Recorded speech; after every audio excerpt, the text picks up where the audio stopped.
often this was the question asked in education.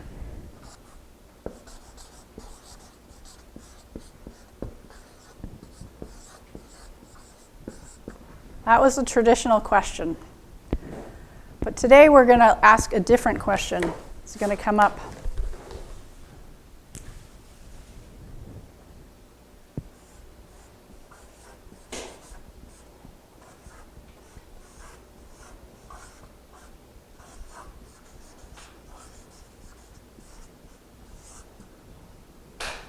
Can you see the difference? One has a premise that you're smart in a certain way, and this is the premise that everyone's smart, we just are going to discover it. And that's what multiple intelligences are. Have you had study on multiple intelligences before? I think I've covered them. Okay, and then how about all the learning styles? Have you heard those things before? Yeah, that's what I was thinking. Yeah. All right, so we're switching out this question, how smart is Joe? And we're going to put it back in, how is Joe smart? So, and it was based, the first question was based on testing people through paper and pen and how they did on test scores, which I actually am a terrible test taker, except in SBS, because I studied so hard during the stuff. It was kind of crazy. But Alfred Binet was a French psychologist, and he basically was the one that started the IQ test in the early 1900s. So, but then in 1980, a man named Howard Gardner, who was a professor of education at Harvard, he kind of was thinking, wait a minute, I think we've got it wrong. And he's the one that proposed multiple intelligences, which we lump with learning styles, but I think I actually like them the most. So, by the way, all this information is on your handout that we sent to you, and so you can follow along some of that. So his multiple intelligences are not based on test scores in the sense of your regular test scores. And he defines intelligence as the capacity to solve problems or to fashion products that are valued in one or more cultural settings. So it's kind of a broad definition. You can find this also in your notes. So we are all unique, and though some excel in, let's say, math, others excel in other things. And we're going to look at all those. So that's why we changed that. So here's a kind of a visual of all the different multiple intelligences. In here it's 9. I believe it's 9. No, 8. No.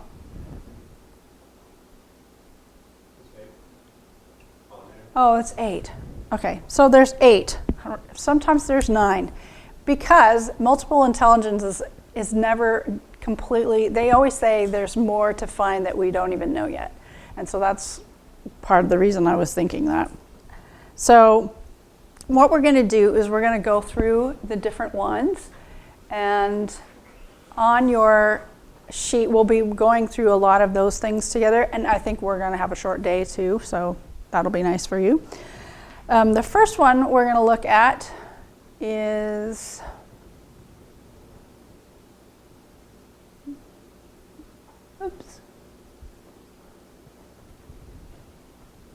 it's called verbal linguistic. All right? So they just demonstrate strength in language arts. Speaking, writing, reading, listening, and students, and this is basically a traditional, this is a traditional school setting that people did well in that. With certain learning disabilities like attention deficit disorder, does that change the success but not necessarily the intelligence? Like I'm just thinking like students. Yeah, that's a good question. I think there's still, I think part of that can be kinesthetic too. So it's allowing that student to have some like getting out and doing stuff and then coming back and sitting down and concentrating, but probably shorter time of concentration and focus. But, and so bringing that into that, so yeah. So this is one of the original intelligences that, again, were measured by the original IQ test. And they were what you find in the traditional classroom. Would you say that, like, you guys are a lot younger than I am, and would you say that it was still really prevalent in your education, that you reading and writing and all that kind of stuff was like up there? Yeah. Okay, forgive me asking, how old are you, Tim? 40? 23? 24? 45? Okay, I'm 60. It was really strong. So, yeah. So anyway. Okay. Yeah. So, all right. So it pretty much relied on like the skills that you would have are listening, speaking, writing, storytelling, explaining, teaching, using humor. Like people who tell good jokes tended to be better in this. Understand syntax and meaning of words, so they kind of knew the connotation, denotation, like the different types of things with words. Remembering and convincing someone of their point of view, analyzing language usage. So the people that like would tend to this like vocationally would be writers, secretaries, editors, poets, journalists, teachers, lawyers, translators, politicians. They use this a lot, okay? And that's not exhaustive. And that's not a box either, because you can still have other things and be those as well. So, any questions on that? It seems for a certain generation like us, that was kind of it. Yes, And so that or math and science. there's a lot of people who grew up who were always thought to be not very intelligent because they just didn't learn that way, and that was it. Right, right. Think about my uncle, who was left-handed. And only dumb people were left-handed, so he was forced. Right. Same thing, left-handed. Ridiculous. So when you look at this particular intelligence, multiple intelligence, how many of you identify this? That you see, oh, I have some of that, or I'm very strong. Okay, we've got two here. Do you have any? I'm thinking because of literature, because you brought up literature, so I was thinking that. Do you like words? Yeah.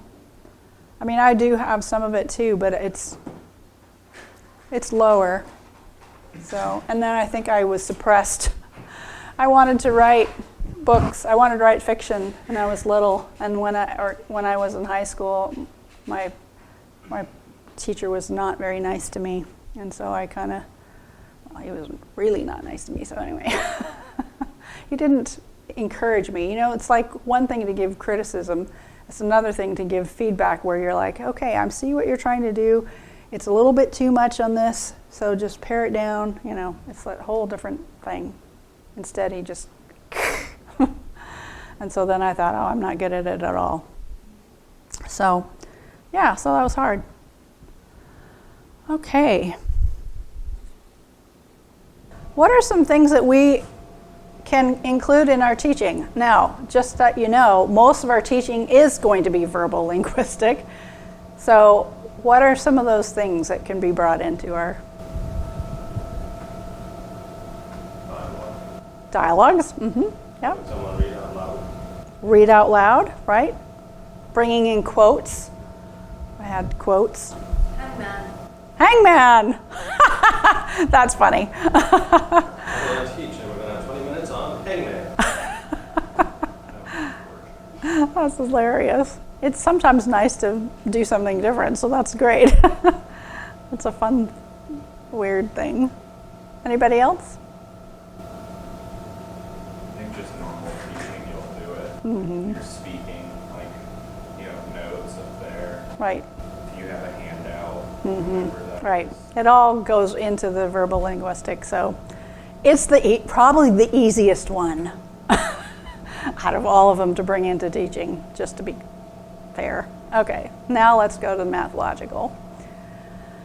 All right, so this is somebody that has aptitude for numbers and problem solving, but not just that, because they also like deep questions.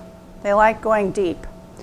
And this is also a part of the traditional classroom. So So they think conceptually in logical and numerical patterns. Yeah, I'm tired. They explore and make connections between pieces of information. They ask lots of questions, and they like to do experiments. They're more scientific and logical thinkers, like solving problems. They like brain teasers, logic problems in games like chess that require reasoning. They enjoy computers. And they ask questions. They put in here, when did time begin? Or what happens when we die? Deep thinkers.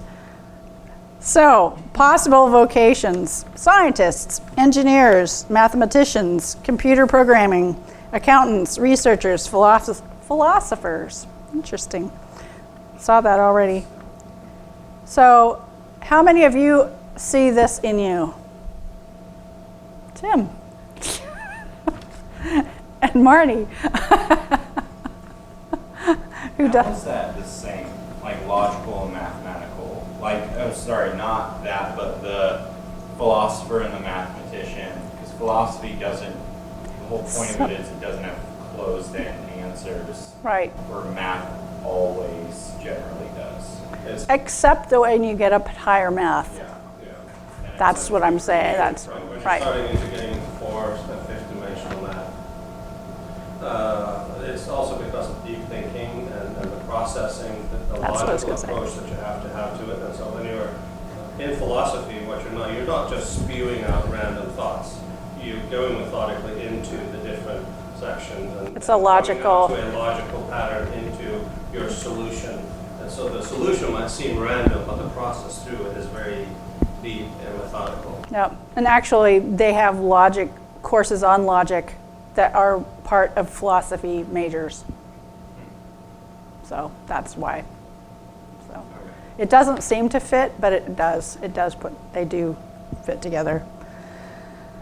Different skills: problem solving, classifying, categorizing information, working with abstract concepts to figure out the relationship of each other, handling long chains of reason, doing controlled experiments, questioning and wondering about natural events.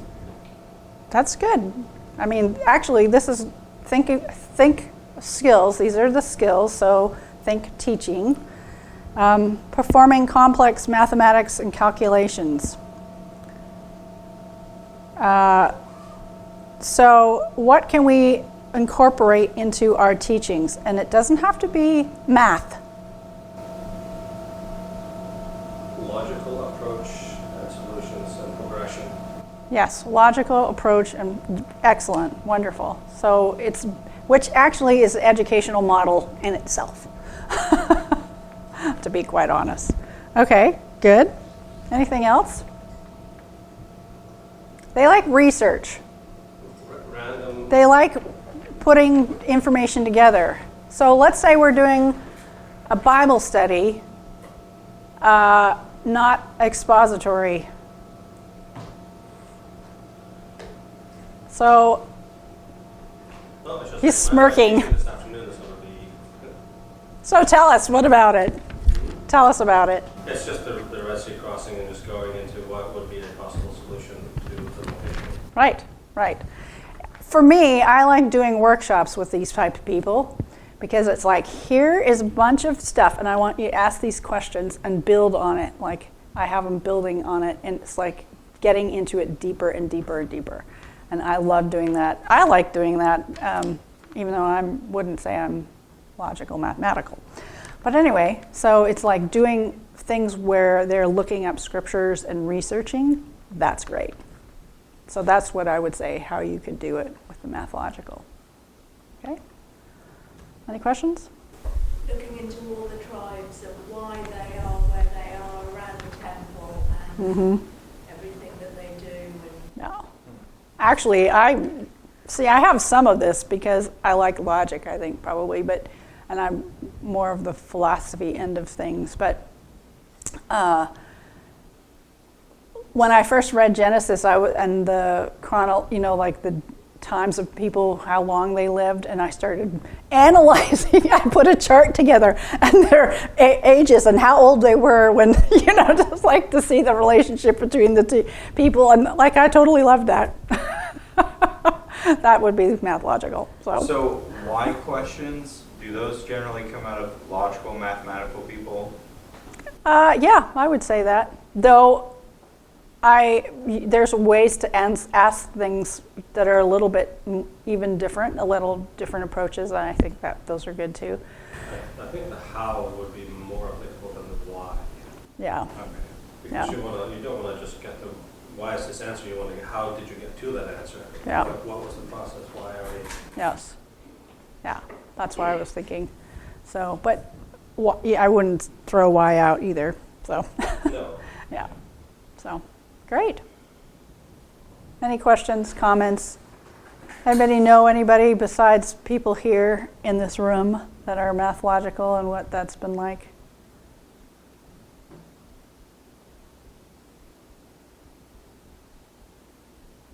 You think of someone in your life? I don't know, generally it was like hard to talk because like I definitely lean towards philosophy and like why are people the way that they are, things like that. Why do people think like that? But with them it had to be so concrete. And for me it was just like, well, what if? Yeah. And the what if questions were like, well, here's why not what if. And it was like, no, just that's not the point. Like, and so it was just kind of difficult, and I like playing chess, so most of the people that play chess, logical, mathematical. So for me, I never necessarily know multiple series I'm going to play, where they know their whole game as long as I'm playing the way that they want. So that was always, they would get frustrated because there's no rhyme or reason with mine, but for me, it's like I look at it from every move, and they're looking at it from every series or play. So Interesting. yeah. Fascinating. That's interesting. Cool.